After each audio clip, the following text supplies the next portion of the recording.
Well, China have issued a stark warning to Keir Starmer. Yes, obviously this week we've been talking about it a lot, and that's with regard to this Chinese spy scandal, alleged cover-up from the Labour government, and of course Keir Starmer. The Prime Minister is in serious bother at this moment in time. If it's found as if he did lie and he did cover up, then it could spell the end of his premiership. I mean, there's a lot of questions to be answered from the Prime Minister as he continues to dodge and change his story. And there is a little bit of iffiness with regard to China and this link, with regard to them giving away the Chagos Islands to one of China's allies. And then, of course, this massive super embassy going to be built in London, despite MI5 coming out and saying that China is a national security threat. Yes, it all doesn't really make sense. However, China have issued Keir Starmer a stark warning, and it is with regard to the embassy. It's almost like, do as you're told, Keir Starmer, we are in charge of you. As always, guys, we are going to be getting into this, but first, please do hit the like button and subscribe to the channel for more. So, let's go through what we currently know thus far with regard to this. As you can see, Beijing warns Keir Starmer he faces consequences if he doesn't approve the Chinese embassy. That's no way to talk to someone that you're not in control of. Beijing has warned Keir Starmer that Britain faces consequences if he does not approve the Chinese embassy in London. Chinese Foreign Ministry spokesperson Lin Jin has launched an attack on the UK amid fears the Prime Minister's relationship with Beijing could break down. Foreign, Commonwealth and Development Office Permanent Under-Secretary Sir Ollie Robbins' meetings in Beijing appear to have been unsuccessful, according to Bloomberg. The spokesman expressed grave concern and strong dissatisfaction at the embassy decision, which has been delayed multiple times and recently until December 10th. Mr. Jian said that the UK must immediately fulfill its obligations and honour its commitments, otherwise the British side bear all the consequences.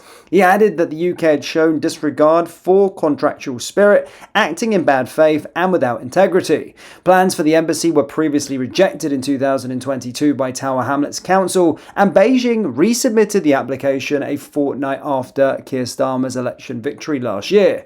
The decision comes amid mounting pressure on the government over the Chinese spying case, with senior Conservatives asking England's chief prosecutor if the trial of two alleged Chinese spies could be resumed if the government declared Beijing was a threat to national security. Now, this is very interesting indeed. I mean, they're literally threatening Keir Starmer about if he doesn't approve it, then there's going to be serious consequences. It's almost like they are in control of Keir Starmer and what he's doing. And this also is interesting as well. This bit here, Plans for the embassy were previously rejected in 2022 by Tower Hamlets Council, and Beijing then resubmitted the application a fortnight after Keir's election victory last year. All of this with the Chagos Islands, all of this with the Chinese spy case collapsing. It all really doesn't make sense, does it? It really doesn't make sense. What is Keir Starmer up to? Well, Kerry Badenoch's been up this morning, and again, this is the latest with regard to her, as she's not letting this one go. Have a listen.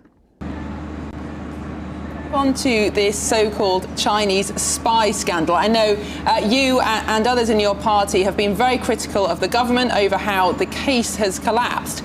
But it has emerged that actually there are reports that the Chinese have been spying on the government at the highest levels for some years. Do you think there are much wider questions to answer about Chinese espionage than just this particular case of these two researchers? Well, if you listen to the speech that the head of MI5 gave yesterday, he talked about how even just last week they were stopping Chinese threats. It's very clear that China is, a national security threat with all of this spying, all of this espionage. We knew about it even when we were in government. We took many steps to try and deal with it. We can't stop China from trying to spy on us, but we can at least prosecute cases when we catch people for alleged spying. That's why allowing this case to collapse is so shocking. We now know that Keir Starmer actually knew the case was collapsing and did absolutely nothing to stop it. He was too interested in thinking of how he could blame the Conservatives than in making sure we have national security. And it all makes sense. It really does. I'm no Tory supporter by any means, but I can certainly see their side of the argument at this time. And it certainly seems, with everything that's falling into place, that Keir Starmer is doing something with regard to China, as if they are telling him what to do. You will face consequences if they don't approve the Chinese embassy. Interesting. Now, in other news, of course, we have been speaking a lot about the whole situation with regard to Aston Villa versus Maccabi Tel Aviv on November 6th, where basically West Midlands Police ordered and banned Maccabi Tel Aviv fans for coming to the football match. Now, of course, this has caused national outrage, and the latest on this one, guys, this morning is that Keir Starmer has ordered cabinet ministers now to find a way to allow Maccabi Tel Aviv fans to attend their team's match against Aston Villa in Birmingham. It comes after senior government ministers held urgent talks to overturn the ban on Israeli supporters from attending next month's Europa League clash. As we know, Birmingham's Safety Advisory Group controversially ruled that away fans would not be allowed at the November 6th fixture after West Midlands Police designated the match a high risk. Number 10 said Keir is not pleased with the ban. The Prime Minister is angered by this decision. We should not have a country where we tell people to stay away from certain events. The spokesman added that the football has been a unifying force in this country for decades. We will never tolerate anti-Semitism on the streets, he added. This is wrong and we are working a way to find through it. So they're working apparently on this at this moment in time to, of course, overturn what has happened. Now, as you can see, this guy is leading it and this guy's being exposed for what he is, Ayub Khan.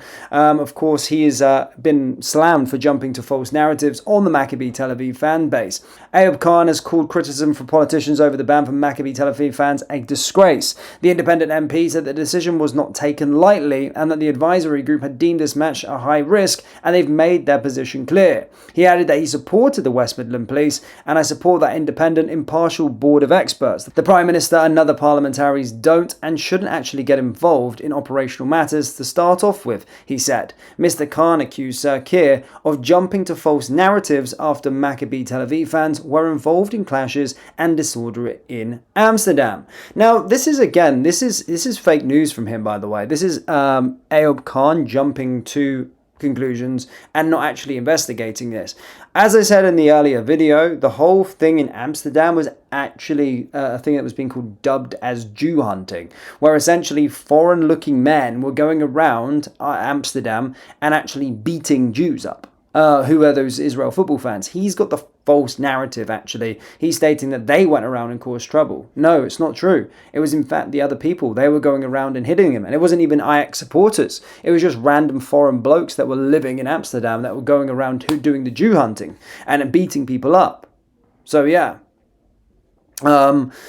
Tory leader also says we don't want to see Islamist threats to Jewish people. Kemi Badenoch also told GB News that she does not want to see Islamist threats to Jewish people after Maccabi Tel Aviv fans were banned from attending their team's match with Aston Villa in Birmingham. We just had an attack in Manchester 2 weeks ago where 2 Jewish people were killed. We need to make sure this country is safe for them. Well, let's see what happens with regard to that. I'll be keeping you up to date with all of the latest that happens with Aston Villa and if this gets overturned. But do let me know your thoughts on China's stark warning to Keir Starmer and let me know your thoughts on the latest with regard to Aston Villa and Maccabi Tel Aviv. Thank you for tuning in. Hit like, hit subscribe, and I'll see you all next time. Take care. Peace.